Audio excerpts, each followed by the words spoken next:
quisiera presentarle esto como un ejercicio y estarle preguntando al apóstol Pablo, Pablo, ¿cuál es tu base? ¿Cuál es tu voz? ¿En qué está basada tu confianza? Y entonces van a empezar aquí varias respuestas del apóstol Pablo. Insisto, este es un creyente maduro en el Evangelio, hablándole a otra congregación madura en el Evangelio, y esto nos ayuda.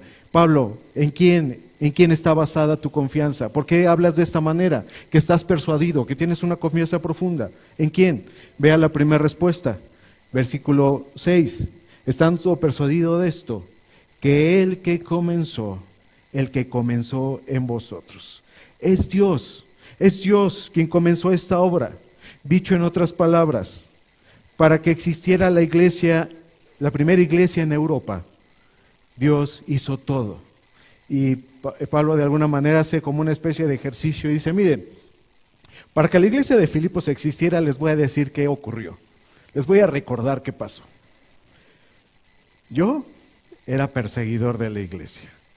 Era un perseguidor de la iglesia de Cristo. Yo asesinaba a creyentes. Pero ¿saben qué?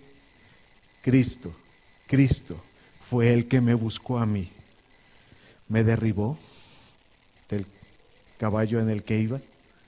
Me perdonó, me capacitó y me envió para que yo llegara a Filipos.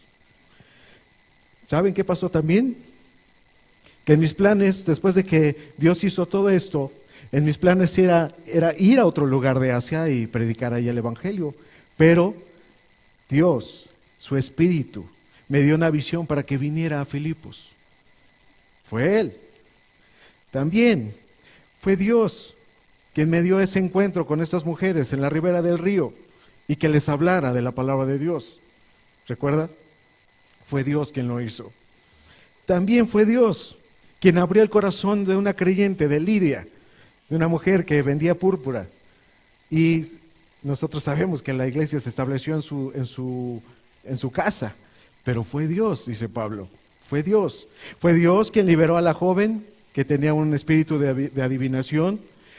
Fue Dios quien provocó un terremoto en la prisión donde yo estaba con Silas y fuimos liberados.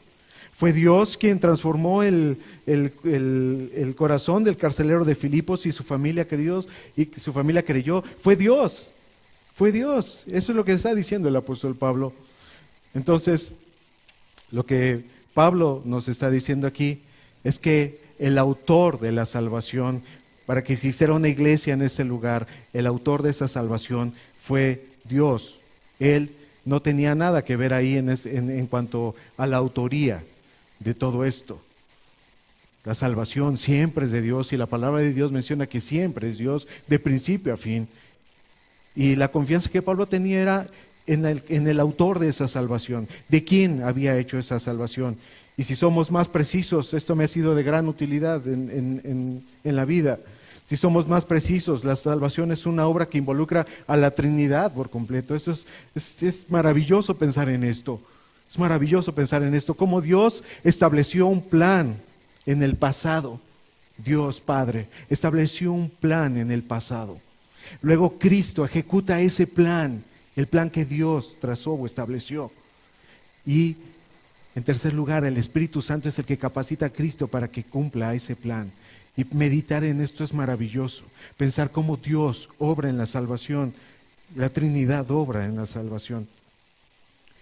Entonces, esa es la primera respuesta de por qué Pablo está persuadido, está confiado, porque él confía en el autor de la salvación. Pero hay más respuestas. Pablo, ¿en qué en particular está basada tu confianza? Si tú crees una promesa de Dios, si tú crees una promesa revelada de Dios, ¿en qué está basada esta confianza de la cual nos estás hablando y con la cual saludas a la iglesia de Filipos? La segunda respuesta es en el carácter de la obra. Vea usted ahí mismo en el versículo 6, el carácter de la obra. Vea cómo la llama. Estando persuadido de esto, que el que comenzó en vosotros la buena obra. La buena obra, el carácter de la obra. A lo que Pablo se refiere aquí es al nuevo nacimiento. El nuevo nacimiento, que es sobrenatural.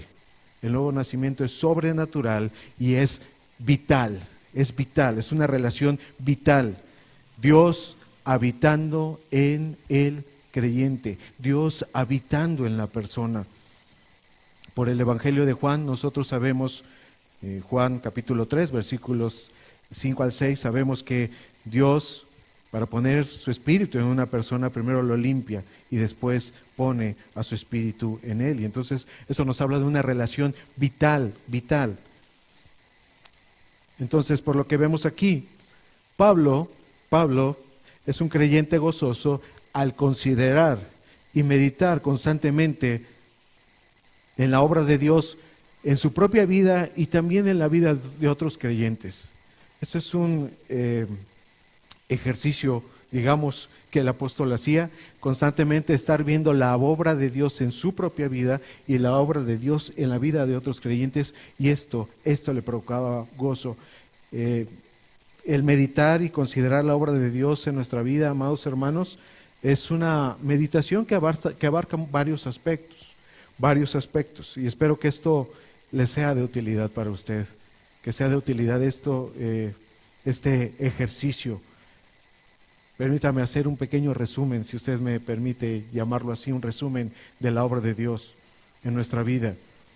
Lo que primero hace Dios en nosotros es mostrarnos la película de nuestra vida. ¿Qué quiero decir con esto? Es que frente a nuestros ojos, nuestra vida en el pasado regresa y Él nos permite ver con lujo de detalle momentos, circunstancias en los cuales nosotros ofendimos a Dios de múltiples maneras.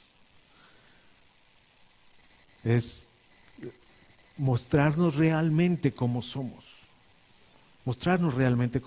Y cuando eso ocurre, amados hermanos, wow, no nos gusta lo que vemos. Cuando yo vi eso, no me gustó lo que vi. Dije, wow, evidentemente viví autoengañado. Yo no había visto esto en mi vida, pero cuando Dios obra en nuestra vida, lo primero que hace es mostrarnos realmente cómo somos.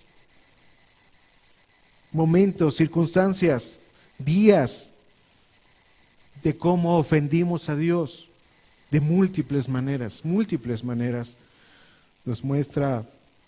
Me muestra mi culpabilidad, me muestra mi verdadera condición, me muestra cómo soy un muerto en realidad, me muestra cómo no lo conocía. Yo decía que lo conocía, pero no lo conocía. Al vernos tal como somos, empieza a producir una conciencia del pecado y un estado de arrepentimiento. Luego lo que Dios hace en nuestra vida, cuando Dios obra en nuestra vida, además de mostrarnos esos grandes capítulos de ofensa hacia Él, también su Espíritu crea en nosotros un deseo de Dios, un deseo anhelante de Dios, de conocerlo. Vemos cómo toda nuestra vida es un costal de egocentrismo que ha estado enfocado en nosotros mismos y que de una manera desafiante, cómo hemos vivido de una manera desafiante a Dios. Y eso es lo que Él hace en nuestras vidas. Nos concede comprender lo trascendente que es vivir de esa manera, de una manera desafiante a Dios. Él empieza a crear un conocimiento de Dios y a anhelar que nosotros seamos librados de pecados específicos con nombres y apellidos.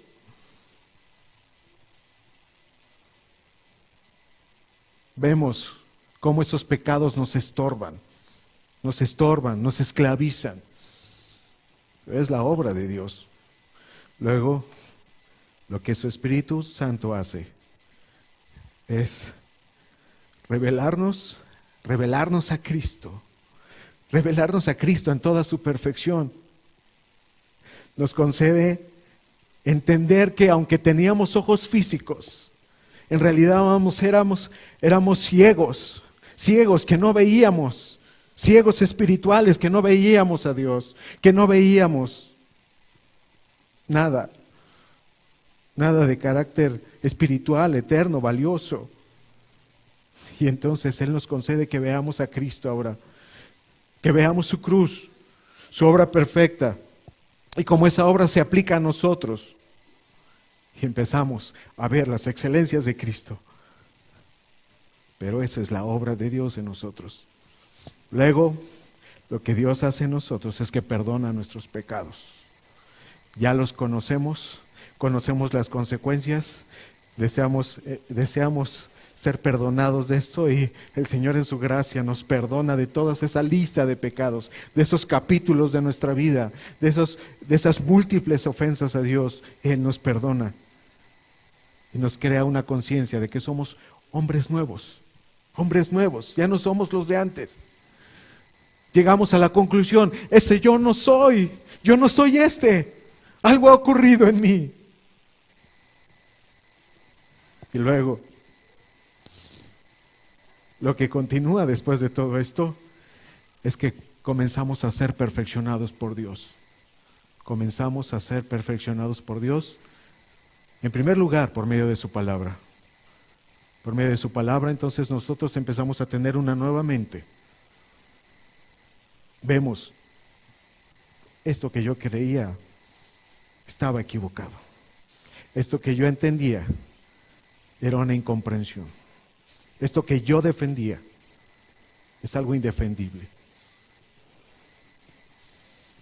Somos perfeccionados por su palabra. También lo que continúa es que Dios ocupa a otras personas para perfeccionarnos. Dios ocupa a otras personas, puede ser personas más maduras, o puede ser, Dios es soberano, Dios incluso ocupa al impío para perfeccionarnos. Dios es tan poderoso que ocupa otras personas para perfeccionarnos. Y también Él ocupa las circunstancias para perfeccionarnos. Ese es un pequeño ejercicio que quiero proponerle esta mañana, de cómo meditamos en la obra de Dios en nuestra vida. ¿Cómo lo hacemos? Y cuando nosotros meditamos en la obra de Dios en nuestra vida constantemente, ¿sabe qué? Hacemos a un lado las circunstancias. No es de que vivamos de una manera inconsciente de las circunstancias, no. Vemos que las circunstancias tienen un propósito. Dios tiene un propósito para mi vida, para perfeccionarme a través de esas circunstancias. Cuando nosotros meditamos en la obra de Dios, ¿sabe a qué llegamos?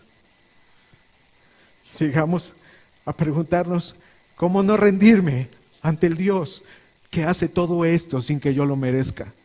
¿Cómo no hablarle de este Dios poderoso a mis hijos? ¿Cómo no hablarle de este Dios compasivo y misericordioso a otros para que vengan y gocen de la salvación de Dios?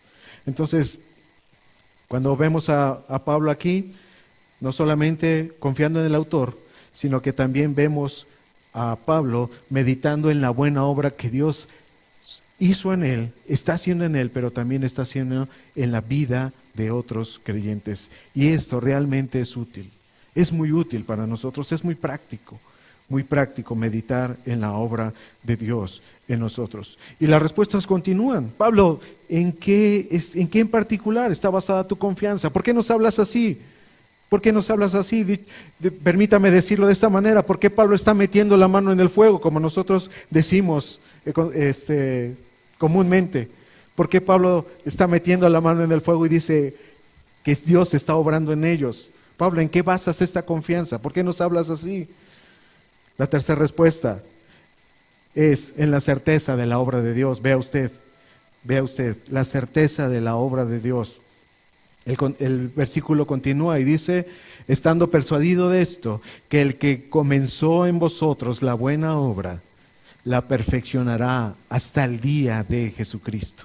La perfeccionará hasta el día de Jesucristo. Esto nos habla de la certeza de la obra de Dios. La palabra que tenemos aquí, perfeccionará, que nuestra versión Reina Valera traduce, significa totalmente consumado. Totalmente consumado. Dicho de otra manera, lo que significa perfeccionará es que no hay alguna posibilidad de fracaso en esto. No hay una posibilidad de cumplimiento parcial. Esto se va a cumplir, se va a cumplir. Por eso Pablo ocupa esta palabra, perfeccionará. La garantía de la obra de Dios es la naturaleza de Dios mismo. Pues piense usted cuántas cosas hemos emprendido.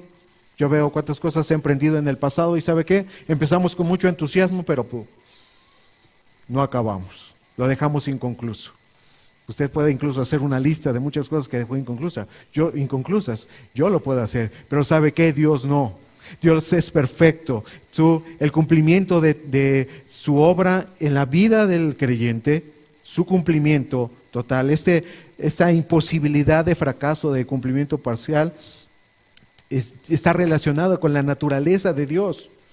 La confianza de Pablo y de nosotros sobre la obra de Dios se basa en la santidad de Dios, en la justicia y en el poder de Dios. En eso se basa. Esa es la garantía. Dios lo va a hacer. Dios va a obrar en el creyente y Dios va a culminar esa obra en el creyente.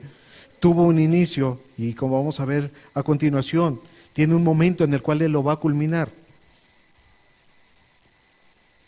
La garantía y certeza de la obra de Dios es que Dios la comenzó.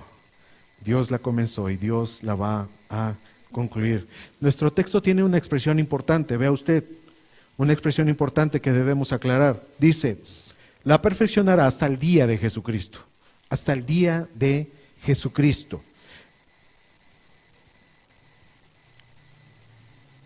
Dice que Dios culminará esta obra hasta el día de Jesucristo. No sé si usted ha meditado en esto, pero este es el aspecto de todavía no de la salvación. No quiero crear confusión con esto, pero la palabra de Dios habla de la seguridad y certeza de la salvación.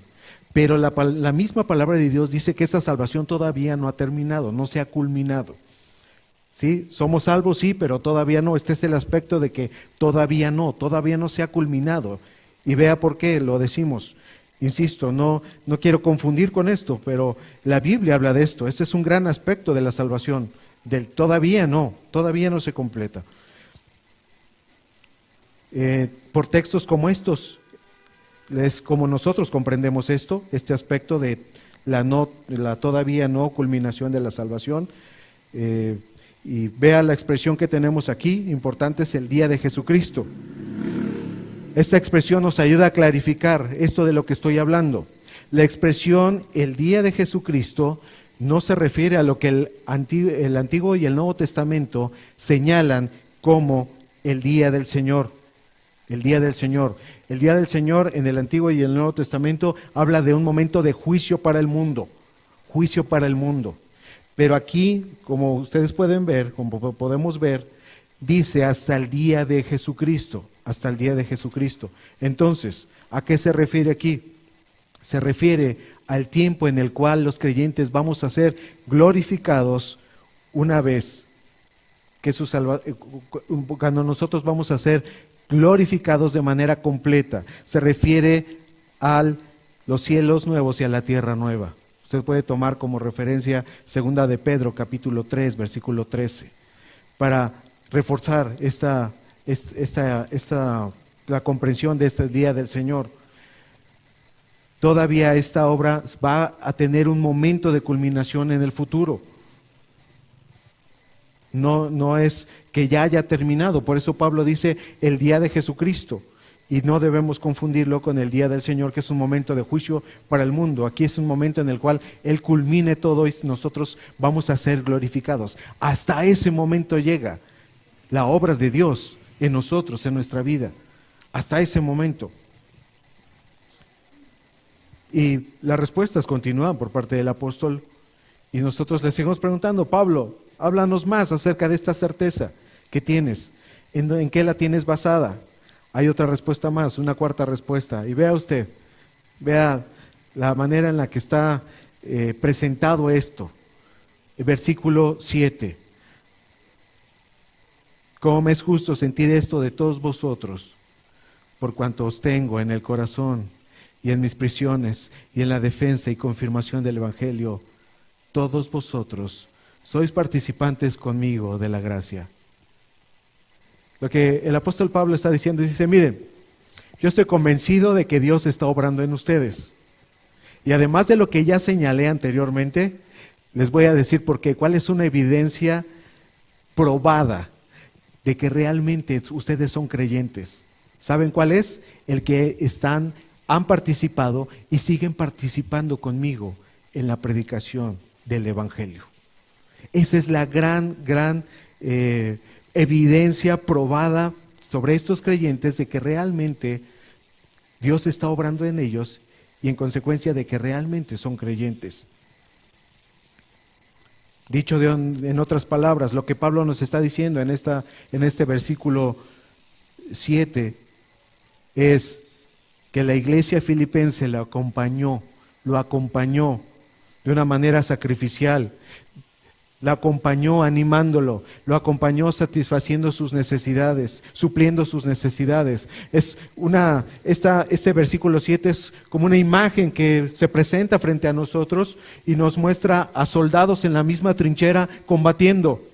Y dice Pablo, la iglesia ha estado conmigo en esos momentos aguerridos, ha estado conmigo en la misma posición peleando. No es alguien del cual yo me tenga que cuidar la espalda, sino es alguien que ha estado del mismo lado colaborando conmigo en esta obra.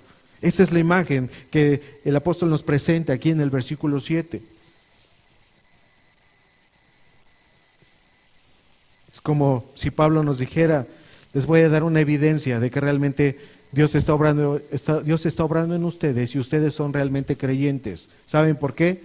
Porque tienen deseos santos, desean que el Evangelio de Cristo sea expandido en toda Europa. Estaban enfocados en la tarea evangelística y esa era la gran evidencia probada de que eran creyentes. Y qué útil es para nosotros, ¿no es cierto? Qué útil es para nosotros ver este tipo de creyentes maduros, no solamente el apóstol, sino la iglesia, y mostrando evidencias de que Dios está obrando en ellos. Qué lugar tenía el Evangelio en sus vidas. Eso ha sido desafiante para mí. Ha sido desafiante para mí pensar en esto y ver este tipo de creyentes. Me desafía, porque eso me ayuda a evaluarme en qué lugar tiene el Evangelio en mi vida. ¿Qué lugar tiene el Evangelio en mi vida? ¿Dónde están mis inversiones, mi tiempo? Qué útil es esto. Recuerde que cuando venimos a textos como estos, el propósito no es aplastarnos y decirnos, no, yo no soy. No, estos textos nos ayudan a animarnos, siempre ver a un creyente maduro que ha avanzado más en la vida cristiana, que ha avanzado más en la comprensión y en la obediencia a Dios, siempre debe de animarnos. No es para aplastarnos y compararnos, como lo señalé al principio. No, esto nos anima a nosotros, debe animarnos para anhelar que la obra de Dios siga creciendo en nosotros, que Él siga perfeccionando. Nos anima a ir a su bendita palabra y que a través de ella nosotros veamos las incomprensiones, los errores en los cuales tenemos. En realidad todos tenemos errores de carácter teológico, todos lo tenemos. El pastor MacArthur dice, todos tenemos errores y me encantaría conocerlos, dice el pastor MacArthur. Y ustedes saben a qué tipo de creyente nos referimos con él, ¿verdad? Pero estos textos, amados hermanos, nos animan. Y si usted me permite, vea el cierre de este saludo. Y en el versículo 8 vemos ahí la quinta motivación del apóstol Pablo para gozarse por estos creyentes. Vea usted, porque Dios me es testigo de cómo os amo a todos vosotros con el entrañable amor de Jesucristo. ¿Qué nos está diciendo Pablo? ¿Sabe qué está haciendo Pablo aquí? Está trayendo a Dios como testigo del amor que tiene por esta congregación. Este amor que Pablo está expresando por esta amada congregación tiene una dualidad. ¿Sabe cuál es? Primero, lo que Pablo está haciendo con esta congregación es amar o imitar el amor que Cristo ha tenido por la iglesia. Pablo toma como ejemplo a su Señor, a su Salvador, a Cristo, para amar a la iglesia de Cristo. Pero por otra parte, Pablo es energizado para amar a la congregación como Cristo lo hace. ¿Lo puede decir de otra manera? Sí, déjeme decírselo de otra manera. Que en medio de las circunstancias difíciles, en medio de la iglesia, Pablo decidió seguir el ejemplo de Cristo, por una parte, y por otra parte, Pablo dependía de Cristo para amar a los creyentes, que fuera Cristo quien lo capacitara para amar a otros creyentes. Y esto es muy práctico para nosotros, amados hermanos, porque en medio de nosotros van a venir momentos, circunstancias difíciles, y si nosotros estamos mal parados, ¿sabe qué va a pasar? Nos vamos a quedar paralizados, vamos a enfocar nuestros ojos en errores, en pecados, en circunstancias, las vamos a estar trayendo constantemente a nuestra mente en vez de hacer lo que debemos hacer. Y de acuerdo a este versículo, viendo al apóstol Pablo, él decidió amar al creyente. Y eso, por supuesto que requiere un esfuerzo. Amar a otro creyente requiere esfuerzo y requiere el poder del Espíritu Santo para que nosotros lo amemos. Porque humanamente nos quedamos en los errores, nos quedamos en los desaciertos, nos quedamos en los pecados. Pero aquí Pablo nos está mostrando algo más que podemos hacer, y es amar a los creyentes. ¿Qué ejemplos para nosotros es esto, no es cierto? ¿Qué ejemplo para nosotros? Que cuando vengan circunstancias en medio de la iglesia, nosotros recordemos, ¿qué debo hacer? Amar a mi hermano y pedirle a Dios que Él me capacite para hacerlo. Eso es más útil para nosotros. Eso realmente es lo que hace un siervo de Cristo. Recuerde, Dios eligió presentarnos estas grandes verdades a través de un siervo. Desde el versículo 1, Pablo nos está diciendo cuál es el secreto de su gozo. Y el secreto de su gozo es la relación que él tiene con Cristo, una relación vital. Recuerde el versículo 1 de esta epístola, Pablo y Timoteo, siervos de Jesucristo. Ese es el secreto de Pablo, la relación vital, profunda, real, auténtica que tiene con Cristo. Esa es la base de todo su gozo. Pero Pablo, tú fundaste esta iglesia y hay muchos méritos. No, yo soy un siervo de Cristo. Él es el que me ha capacitado, me ha enviado para hacer todo lo que nosotros vemos en los registros. Usted puede ver cómo en Hechos capítulo 16 vemos el registro de cómo Pablo llegó ahí y todo lo que ocurrió. Esta iglesia fue plantada de una manera sobrenatural porque Dios es la obra de Dios. Y qué maravilloso es pensar en esto. Entonces, comencé diciendo que hay momentos en los cuales podemos estar paralizados, eclipsados, si nos quedamos y nos enfocamos en nuestras propias circunstancias, y cuando permitimos que nuestra propia voz hable más, nos hable más. Pero al ver el ejemplo de estos creyentes, vemos que meditar en la obra de Dios tiene un mejor resultado. Porque cuando nosotros lo hacemos, estamos pensando como Dios piensa en medio de todo esto. Dios obrando en medio de nosotros. Oremos a Dios.